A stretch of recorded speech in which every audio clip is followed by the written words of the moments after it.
ওসমান হাদির জানাজার সময় পরিবর্তন। আপনারা যারা ওসমান হাদির জানাজায় অংশগ্রহণ করবেন বলে পরিকল্পনা করেছেন তাদের জন্য আমার হাতে এসেছে নতুন একটি শিডিউল। এই শিডিউল অনুযায়ী আপনারা যদি না যেতে পারেন তাহলে কিন্তু জানাজা মিস করে যেতে পারেন। সো এই ভিডিওটি কিন্তু আপনাদের জন্য অনেক গুরুত্বপূর্ণ হতে চলেছে। পাশাপাশি যারা জানাজায় অংশগ্রহণ করবেন তারা সাথে করে কি নিয়ে যেতে পারবেন আর কি নিয়ে যাওয়া উচিত হবে না এ বিষয়েও একটি দিক নির্দেশনা এসেছে।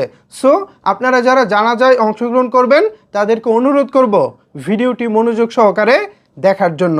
ভিউয়ার্স, আপনাদের জন্য এই আপডেট শিডিউলটি প্রকাশ করেছে কালের কণ্ঠ।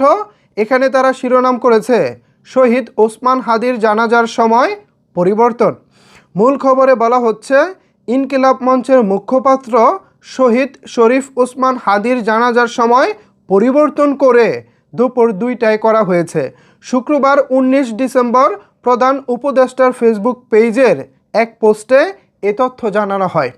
পোস্টে বলা হয়, আগামীকাল দুপুর 2টায় জাতীয় সংসদ ভবনের দক্ষিণ প্লাজায় শহীদ ওসমান হাদির জানাজা অনুষ্ঠিত হবে। এর আগে জানাজা দুপুর 2:30টায় অনুষ্ঠিত হওয়ার ঘোষণা হয়েছিল।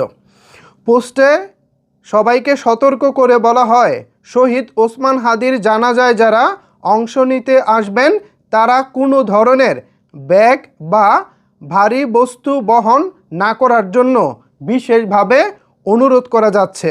একই সঙ্গে সংশ্লিষ্ট সবার অবগতির জন্য জানানো যাচ্ছে যে সংসদ ভবন ও এর আশেপাশের এলাকায় ড্রোন উড়ানো সম্পূর্ণ নিষেধ।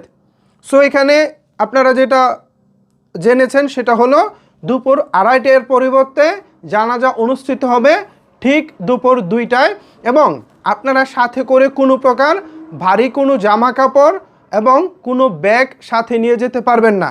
সো এই জিনিসটা মাথায় রাখবেন। যারা দূর দূরান্ত থেকে এই জানাজায় অংশগ্রহণ করবেন বলে মন স্থির করেছেন তাদের জন্য এটা একটা বিশেষ খবর হতে পারে। পাশাপাশি ওই এরিয়াতে কন্টেন্ট ক্রিয়েটর কিংবা মিডিয়া যারাই আছেন, যারা চিন্তা ভাবনা করতেছেন যে ওই যেখানে জানাজা অনুষ্ঠিত হবে উপর থেকে আপনারা ড্রোন শট নেবেন, সেটা আসলে সম্ভব নয়। কারণ ড্রোন উড়ানো সম্পূর্ণ আপাতত এই জানাজাকে কেন্দ্র করে নিষিদ্ধ ঘোষণা করা হয়েছে। ওই এরিয়াতে আপনারা ড্রোন উড়াতে পারবেন না। আর পুলিশের অনুমতি ব্যতীত আপনারা যদি ড্রোন উড়াতে যান তাহলে কিন্তু বড় ধরনের একটা বিপদেও পড়তে পারেন। সো আশা করি পুলিশ কিংবা সরকার যেভাবে গাইডলাইন দিয়েছে এই গাইডলাইনটা আপনারা ফলো করবেন।